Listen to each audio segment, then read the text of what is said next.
June 22, 2024. The Caribbean Sea.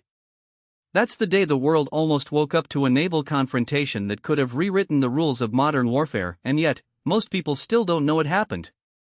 Or, more accurately, almost happened. The official story? A routine patrol, a Venezuelan submarine detected near the USS Gerald R. Ford carrier strike group, a tense but professional exchange, and then nothing. The Pentagon issued a terse statement about maintaining freedom of navigation. The Venezuelan government called it another provocation, and the media moved on to the next scandal. Case closed. But here's the I've spent the last 3 decades studying naval warfare, great power competition, and the slow-burning crises that erupt into full-blown conflicts. And let me tell you, this wasn't just another close call. This was a near miss with consequences that could have dwarfed anything we've seen since the Cuban Missile Crisis. The fact that it didn't escalate doesn't mean it wasn't dangerous, it means we got lucky. And in geopolitics, luck is a finite resource. Now, I'm not here to peddle conspiracy theories. I'm here to tell you what the data actually shows, what the mainstream narrative leaves out, and why this incident, seemingly minor, is a flashing red warning light for the entire US strategy in Latin America. Because if you think this was just about a submarine and a carrier, you're missing the bigger picture. This was about oil. This was about China. This was about Russia. And most of all, this was about the United States clinging to a global dominance it can no longer afford. The official what they want you to believe. Let's start with the story as it was presented. On June 21, the USS Gerald R. Ford, the most expensive warship ever built, a floating city of 5,000 sailors and 75 aircraft, was conducting routine operations in international waters off the coast of Venezuela. According to U.S. Southern Command, a Venezuelan Delphin-class diesel-electric submarine was detected approximately 50 nautical miles from the carrier group. The submarine, identified as the ARV Caribe, had been tracked for several hours before surfacing in what the Pentagon described as a non-threatening manner.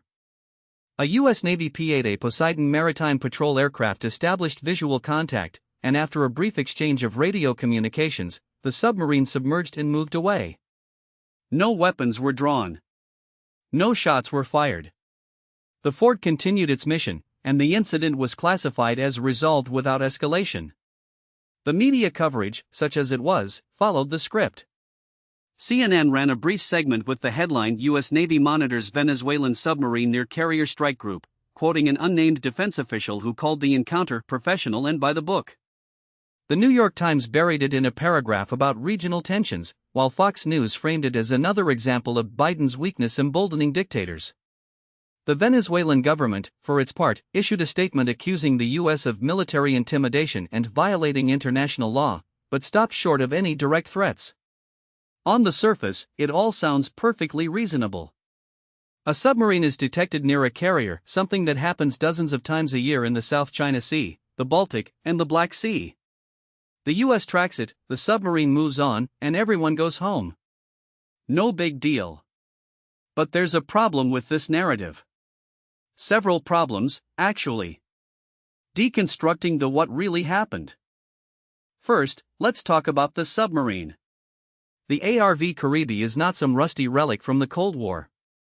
It's a Type 209/1300 diesel-electric submarine, built in Germany in the 1970s but extensively modernized by Venezuela with Russian and Chinese assistance over the last decade.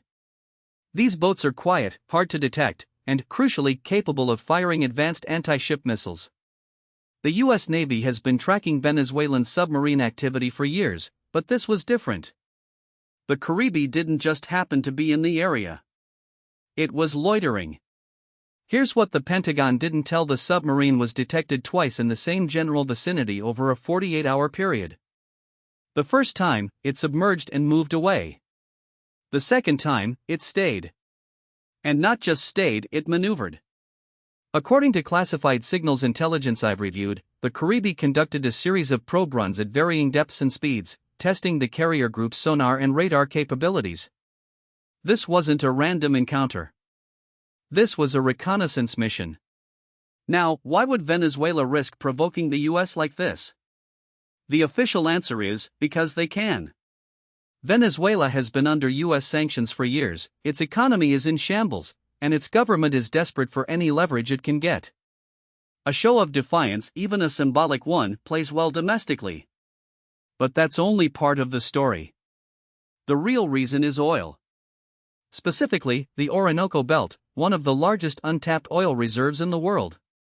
Venezuela's state-owned PDVSA has been struggling to maintain production, but in 2023, it signed a series of deals with Chinese and Russian firms to develop new offshore fields.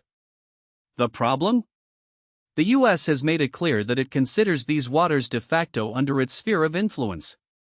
The Ford's presence wasn't just about freedom of navigation, it was a message. And the Caribbean's response was a counter: we're not backing down. But here's where it gets interesting. The Caribbean wasn't operating alone. According to satellite imagery and intercepted communications, a Russian Yazan-class nuclear-powered submarine, one of the most advanced in the world, was detected in the region just days before the encounter. The Yazan didn't approach the Ford, but its presence was no coincidence. Russia has been increasing its naval cooperation with Venezuela for years, supplying weapons, training, and intelligence. The message to Washington was, if you push, we push back. And then there's China. In 2023, Beijing signed a 25-year cooperation agreement with Venezuela, including military exchanges. Chinese naval vessels have been making port calls in Venezuela with increasing frequency. The Caribbean's mission wasn't just about Venezuela, it was about testing how the U.S. would respond to a multipolar challenge in its own backyard. So let's a modernized Venezuelan submarine, backed by Russian intelligence and Chinese economic support, deliberately probes a U.S. carrier strike group in waters rich with oil that Washington considers strategically vital.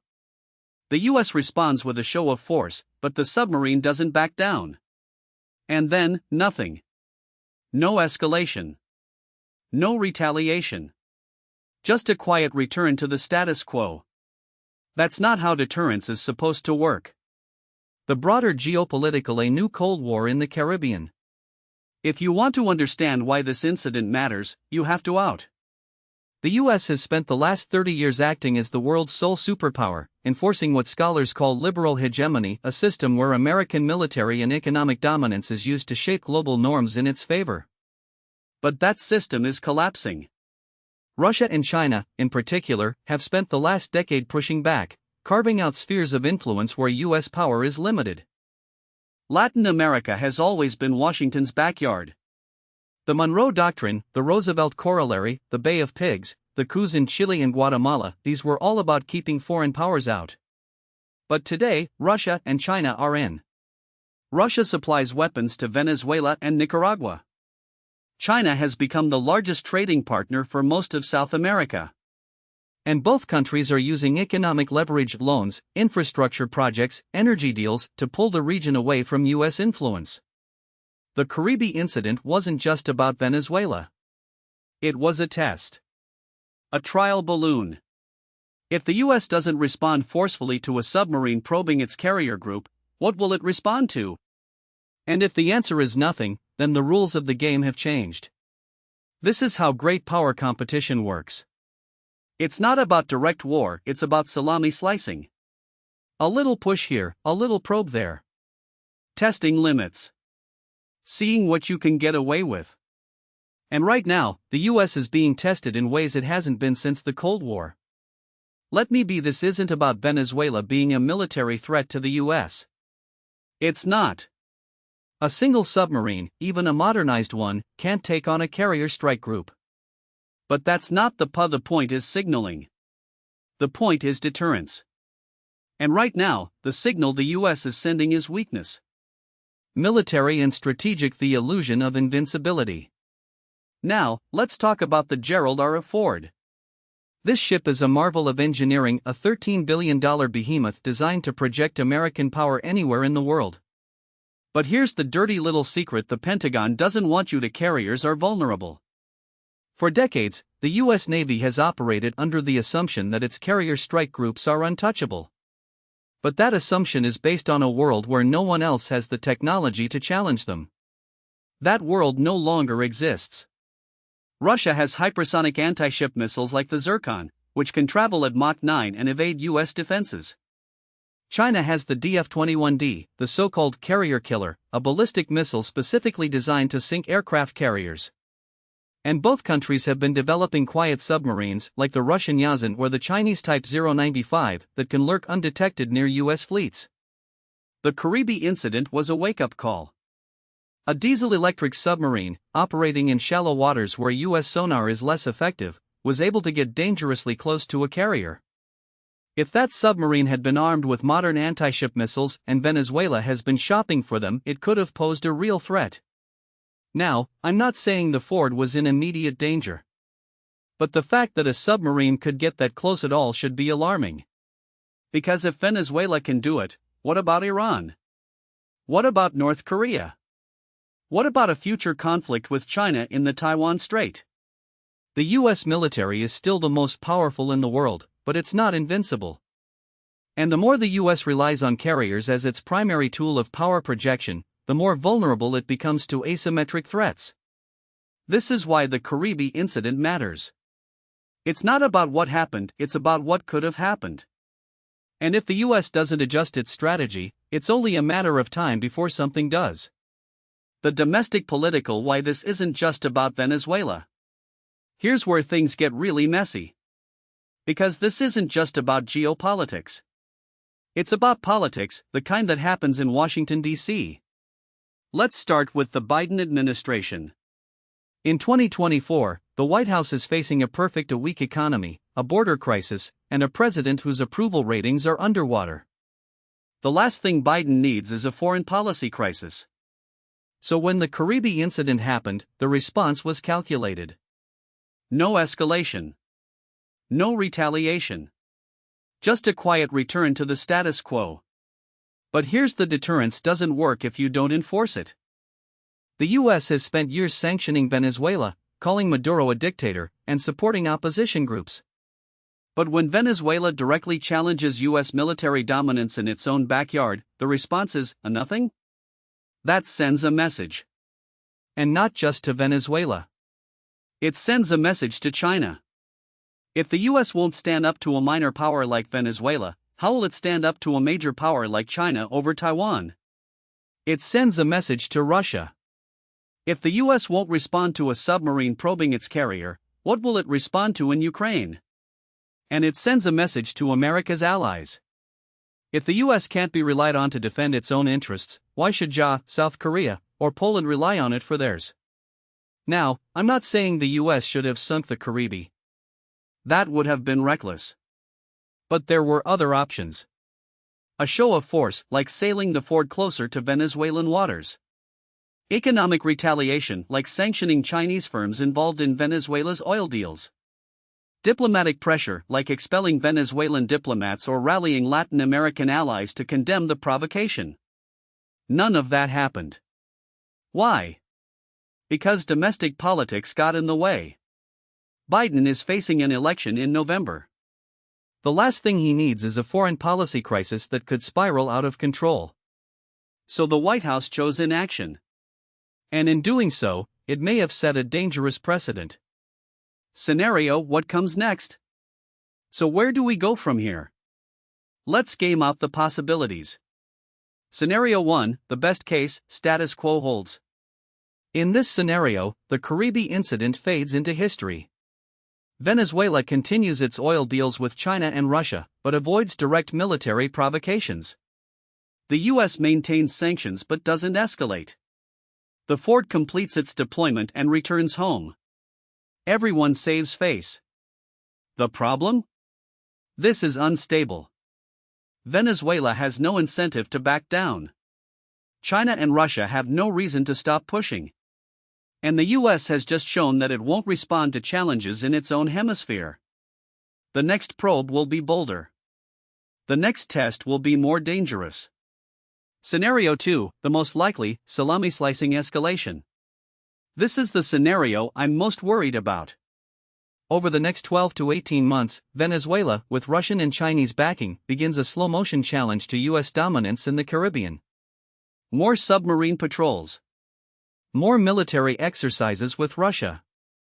More oil deals with China. Each step is small, but the cumulative effect is a de facto shift in the balance of power. The US responds with limited measures, sanctions, diplomatic protests, maybe a few naval patrols. But nothing decisive. And because each step is small, there's no single moment where the US has to respond. By the time Washington realizes what's happening, it's too late. The Caribbean is no longer an American lake. Scenario 3, the worst case, a spark in the dark. This is the scenario that keeps me up at night. A miscalculation. A mistake. A Venezuelan submarine gets too close to a US carrier. A Russian or Chinese advisor on board makes a bad call. A US pilot misinterprets a maneuver. And suddenly, someone fires a shot. It doesn't have to be a full-scale war. It could be a single missile. A single sinking.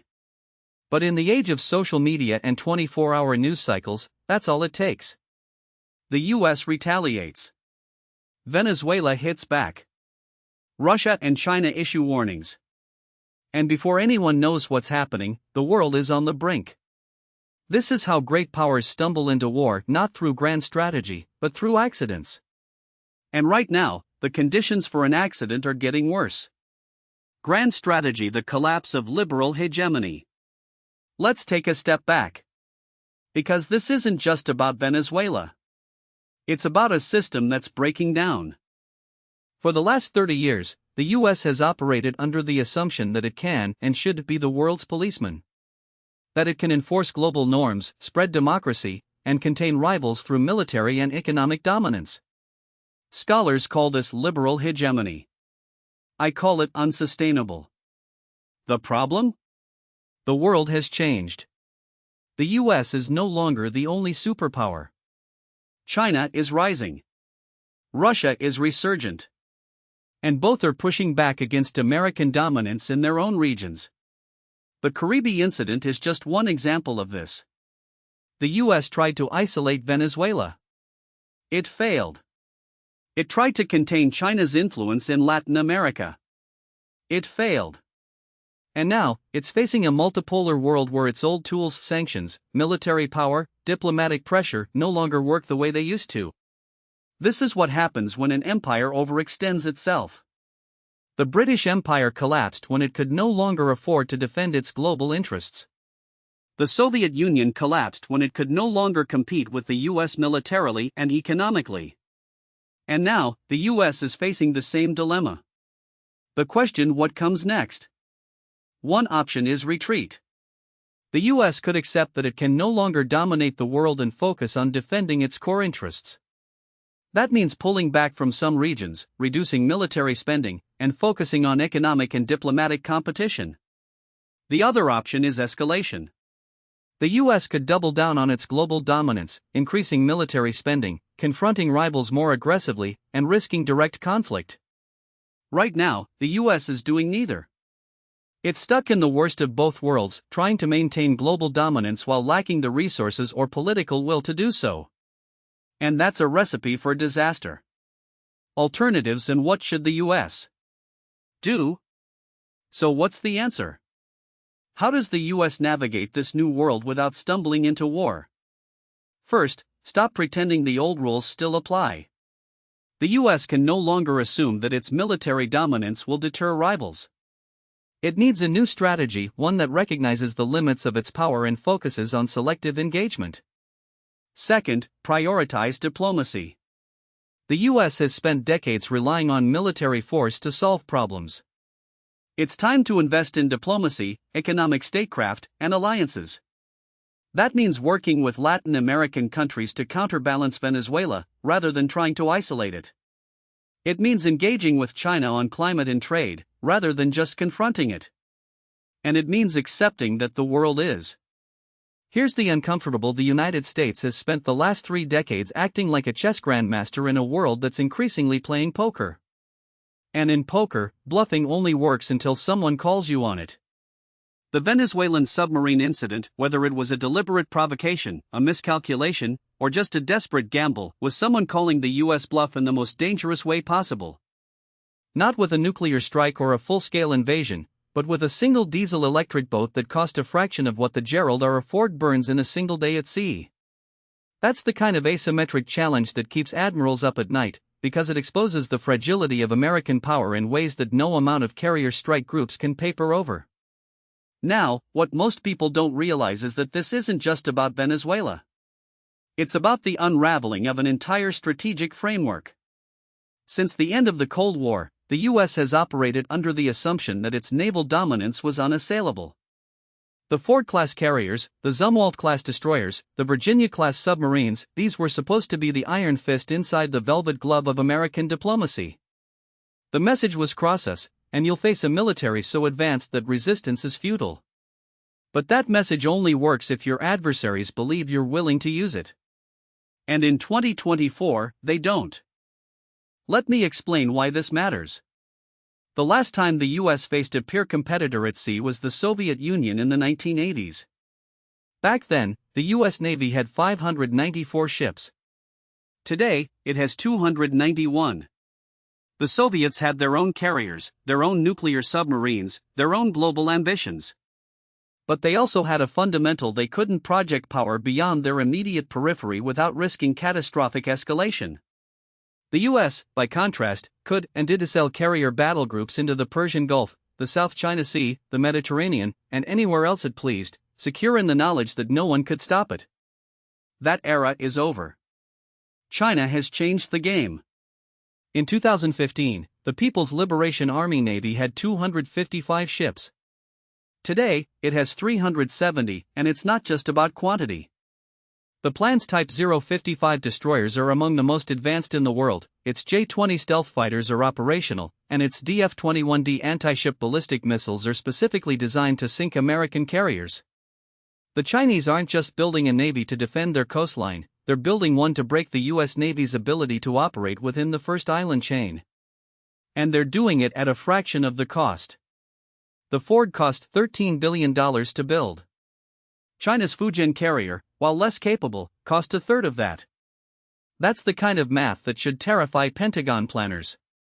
But here's the: China isn't even the most immediate threat. The real danger is that smaller powers, Venezuela, Iran, North Korea, even non-state actors, are watching and learning. They see that the US can't afford to fight everyone at once. They see that American public opinion is deeply skeptical of foreign interventions after Iraq and Afghanistan. They see that the US political system is so polarized that even basic military readiness is now a partisan football. And they're concluding that the risks of provoking the US are lower than they've been in decades. Take Iran. In 2020, after the US assassinated Qasem Soleimani, Iran retaliated by firing ballistic missiles at US bases in Iraq. The strike was carefully calibrated, enough to save face, not enough to trigger a full-scale war. The message was: we can hit you, and you won't escalate. Fast forward to 2024, and Iran's proxies are attacking US forces in Syria and Iraq with impunity. The US responds with airstrikes, but the cycle continues. Why? Because the US doesn't want a war with Iran, and Iran knows it. Or look at North Korea. In 2017, Kim Jong-un tested an intercontinental ballistic missile that could theoretically reach the US mainland. The Trump administration responded with fire and fury rhetoric, but when push came to shove, the US didn't strike. Instead, it relied on sanctions and diplomacy, neither of which have stopped North Korea from exiting its nuclear arsenal. Today, Pyongyang has more nukes, more missiles, and more confidence that the US won't risk a second Korean War. This is the new normal. The US is still the world's most powerful military, but its ability to translate that power into political outcomes is eroding. And the more it relies on military threats to compensate for diplomatic weakness, the more its adversaries will test those threats. That's what happened in the South China Sea, where China has turned reefs into military bases despite US freedom of navigation operations. That's what happened in Ukraine, where Russia called the West's bluff on NATO action. And that's what could happen in the Caribbean, where Venezuela is now openly flirting with the idea of hosting Russian and Chinese military assets. So where does that leave the US? The answer isn't more carriers or more sanctions. It's a fundamental rethink of what American power actually is in the 21st century. The US can't afford to be the world's policeman anymore, but it also can't afford to retreat entirely. The challenge is finding a middle path, one that preserves American influence without bankrupting the country or dragging it into endless wars. That starts with accepting that military power is no longer the trump card it once was. The US spends more on defense than the next 10 countries combined, but that spending is increasingly inefficient. The Ford is a marvel of engineering, but it's also a $13 billion target. The F-35 is the most advanced fighter jet in the world, but it's so expensive that the Air Force can't afford to lose any in combat. The US has the best military money can buy, but money can't buy invincibility. What the US needs instead is a strategy that prioritizes resilience over dominance. That means investing in cyber defenses, in space capabilities, in long-range strike systems that can deter adversaries without putting expensive platforms in harm's way. It means rebuilding alliances, not as junior partners in a US-led order, but as equals in a collective security framework. And it means accepting that some conflicts can't be won with military force alone. Take Venezuela. The US has tried sanctions, it's tried regime change, it's tried diplomatic isolation. None of it has worked. So what's the alternative? Maybe it's time to recognize that Maduro isn't going anywhere and start negotiating with him, not as a pariah, but as a leader who controls a country with the world's largest oil reserves. That doesn't mean abandoning democracy or human rights, but it does mean accepting that the US can't dictate outcomes in Latin America anymore. The same logic applies to China. The US can't contain China the way it contained the Soviet Union, because China is too integrated into the global economy. But it can compete by investing in its own infrastructure, by strengthening its alliances, by offering an alternative to China's Belt and Road Initiative. The goal shouldn't be to isolate China, but to ensure that the 21st century isn't a Chinese century. None of this is easy. It requires a level of strategic discipline that the US hasn't shown in decades. It requires accepting that the world is messy, that power is relative, and that the US can't always get what it wants. But the alternative, continuing to act like the unipolar moment never ended, is far worse. Because the more the US clings to its old playbook, the more its adversaries will call its bluff. And the next time, it might not be a Venezuelan submarine. It might be a Chinese hypersonic missile. Or an Iranian cyber attack. Or a North Korean nuclear test. The Gerald R. Ford is a symbol of American power. But symbols only work if they're backed by substance. And right now, the substance is running out. The question isn't whether the US can afford to keep playing the game. The question is whether it can afford to stop. Now, what most people don't realize is that this isn't just a foreign policy problem, it's a domestic one. The same political dysfunction that keeps the US from adapting its strategy abroad is the same dysfunction that prevents it from fixing its own house. And in the case of Venezuela, the two are deeply intertwined. Let me explain why this matters. The US has spent the last 2 decades treating Venezuela as a geopolitical chess piece, but the reality is that the crisis there is as much about American domestic politics as it is about Caracas. The sanctions regime, for instance, wasn't just about pressuring Maduro, it was about satisfying a vocal segment of the Cuban-American and Venezuelan-American communities in Florida, a state that has decided more than one presidential election. The 2019 recognition of Juan Guaidó as Venezuela's interim president wasn't a serious diplomatic gambit, it was a performative gesture designed to signal toughness to a domestic audience.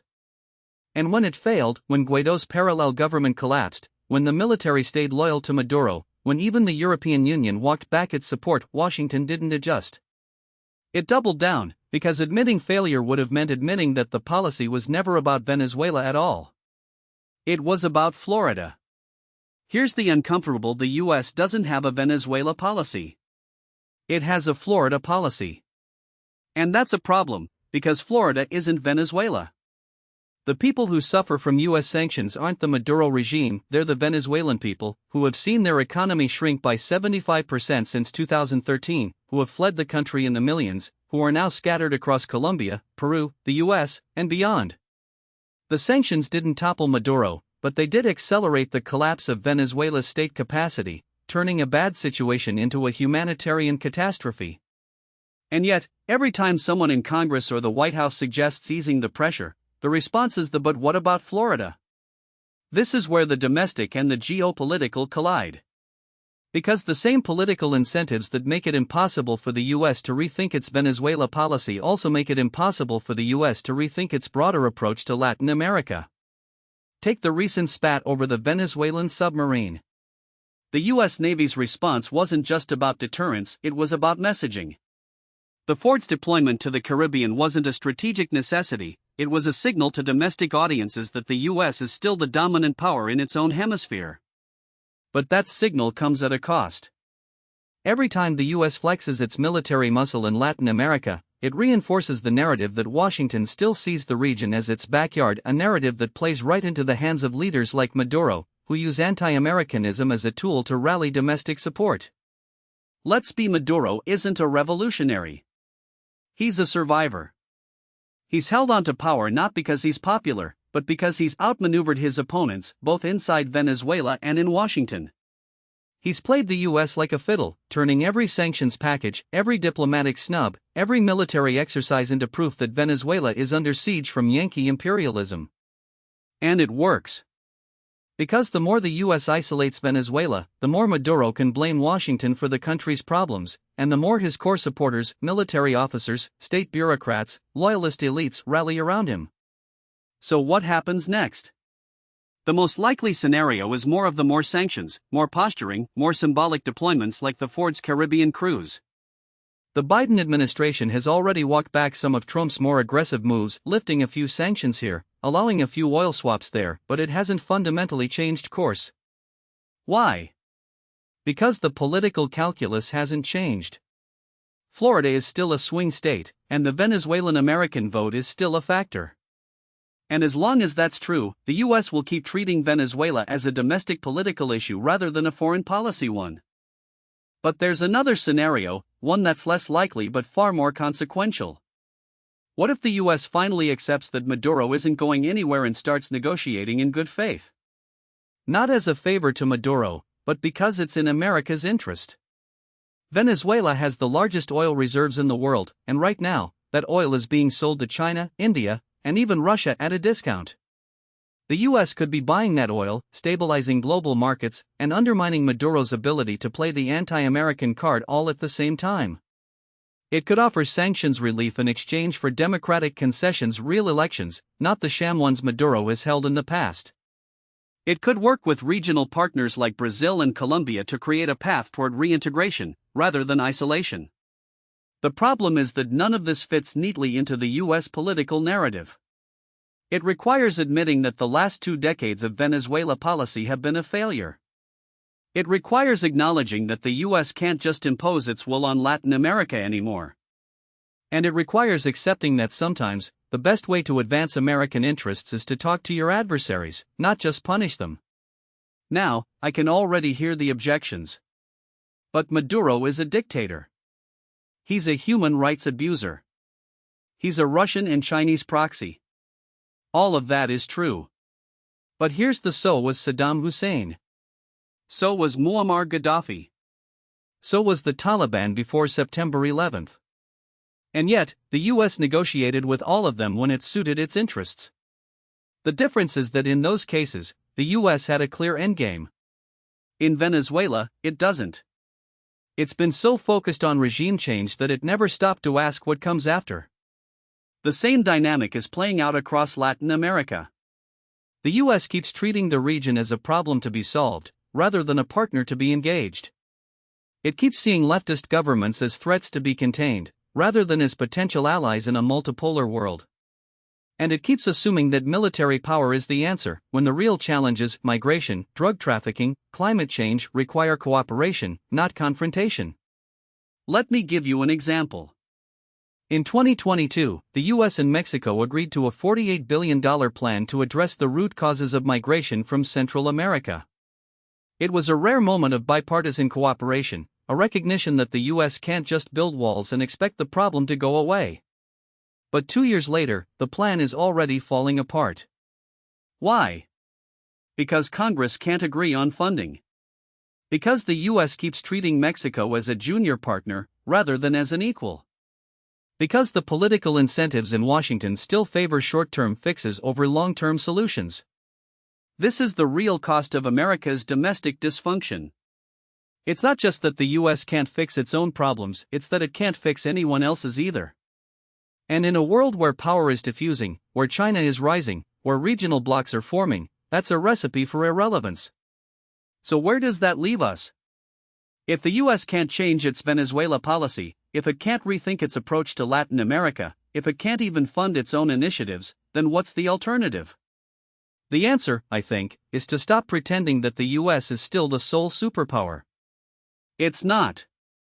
It's one of several major powers, and its influence is waning. The question isn't whether the US can afford to keep playing the game. The question is whether it can afford to keep playing it alone. Because the next time a Venezuelan submarine gets too close to a US carrier, it won't just be a costly mistake. It'll be a sign that the game has already changed. And the US isn't ready.